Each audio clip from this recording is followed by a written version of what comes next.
প্রকৃতি ও মানুষের অন্তঃকরণ নিজের ভিন্নতর দাবি করা দৃষ্টিভঙ্গি থেকে ক্যানভাসে তুলে ধরেছেন শিল্পী জেসমিন জাহান ঝুমা।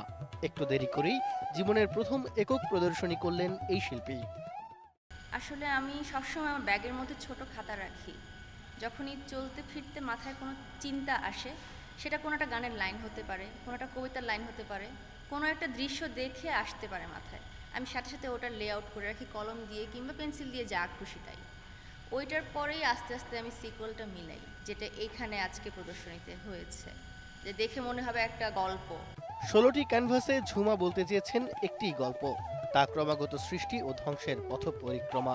তার মধ্যে বেঁচে থাকা আর একজন নারীর সূক্ষ্ম সূক্ষ্ম সব অনুভূতি মিশে আছে ক্যানভাসগুলোতে। নারী হবার প্রধান কারণ হচ্ছে এগুলো আমার কথা, আমার অনুভূতি।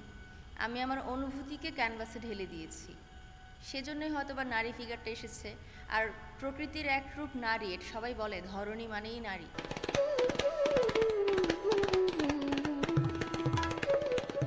চারুকলার অঙ্কন ও চিত্রণ বিভাগ থেকে প্রাতিষ্ঠানিক পাঠের পর ঝুমা এখন ২৪ ঘন্টার শিল্পী।